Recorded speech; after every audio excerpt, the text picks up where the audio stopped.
Well, so far, this season has been great. But why am I not satisfied? It's already halfway through the 2024 winter season of anime, but there hasn't been any shows that could fill me up with hype or excitement the same way Jujutsu Kaisen Season 2 did. Sure, there's Mashal and Shangri-La Frontier which are solid action animes, but there's no domain expansions, no bankais like in Bleach. I desperately need a hype train to run me over like... Huh? What's that noise? Slow life in another world? Solo Leveling, one of the most highly anticipated animes in 2024, and so far, the animation has been quite decent. Is it up to the standards of the well-renowned manhwa? Probably not, but mad respect to A1 Pictures for giving it their all with this behemoth of an adaptation. Holy shit, what the fuck, poor animators. But if you've been following the manhwa for a while now like myself, you'd know how much fun it was reading it. Fellow Sung Jin-woo meat writers, it's time we let them anime manga onlys out there know who runs 2024. Arise.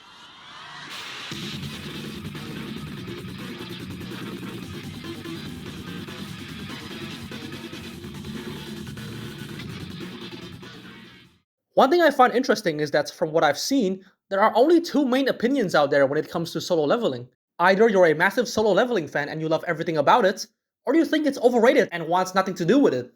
But regardless of which camp you're in, maybe you just needed someone to give you that final push to confirm whether it's worth watching or not. So let me try selling you the series. Here's 5 reasons why you should watch Solo Leveling.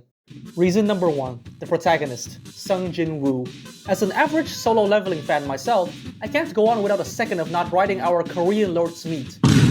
Speaking of Korean, I won't forgive the Japanese for changing my man's nationality.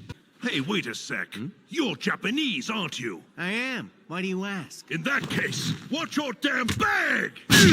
I'll never forgive the Japanese! Average Japanese versus average Korean. Okay, but what the fuck is that chin shape? My man's got sharper chin than Phineas. Reason number 2, amazing fights. One thing to note is that you won't be getting into Solo Leveling for its storytelling, so I apologize to all you plotline-oriented anime watchers. You'd better off be watching Maho Seihei no Slave if you're looking for a deep plot.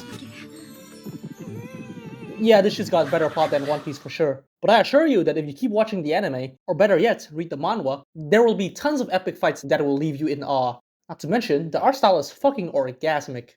Reason number 3, Epic Gamer System. Are you an epic gamer? Do you like playing League? If you answered yes to my question, then you should be ashamed of yourself. What are you even doing? I say as I queue up for my next ranked game this season. I'm a fraud! Do you like games that reward your hard grinding and effort with cool and OP abilities? If you do, then come join Sung Jin-woo's journey to become a hunter through Solo Leveling. Reason number 4. Is there anything else? Sung Jin-woo's apps? I guess that's cool. Who doesn't like apps, right? Our Korean drip lord is the literal and linguistic definition of the word him. In Korean terms, he would be called a hyungnim. And what's the short form of hyungnim? Him. Reason number 5. Cha Hae-in's assets. Huh. So I guess Solo Leveling does have a great plot after all. In all seriousness though, Solo Leveling just isn't the show for everyone. It's not the perfect show, and if you're jumping on the hype train with too high of an expectation, especially when it comes to storytelling or character depth, then you're surely gonna be disappointed. But Solo Leveling doesn't need to be the perfect show, nor does it try to present itself as one. It acknowledges its shortcomings and just goes ham and balls to the wall on trying to deliver pure hype and iconic moments. ファンさん、あんたは強い。 Look, don't get me wrong, I love my well-written shows like Frieren or Vinland Saga. But sometimes I want something simple like Gurren Lagann, Naruto, or Bleach that are great casual turn-your-brain-off shows that are action-packed. But more importantly, I believe that Solo Leveling is probably one of the best gateway series if you're looking to get into the world of manhwa. And I'm sorry hardcore Solo Leveling fans, but to me, Solo Leveling isn't even close to being the best manhwa of all time. There are some manhwas out there that have evoked certain emotions within me, similarly to how some of my favorite animes or mangas have and possibly exceeded at some point.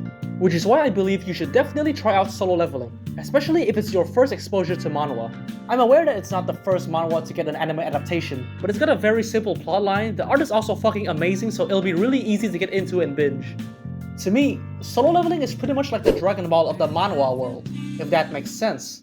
It's got a huge impact on action-oriented manhwas, just like what Dragon Ball did to the shonen world. And not to mention, some Jinwoo fans are fucking ballistic when it comes to lead writing. These dudes are unironically gay for Jinwoo and would suck his dick. Understandable though. Bottom line, go watch Solo Leveling, or better yet, just read the manhwa. It's a way better experience, honestly, and I promise you won't regret it. Regardless, what do you guys think about Solo Leveling? Do you think it's amazing, or is it overrated? Anyways, thanks for watching the video.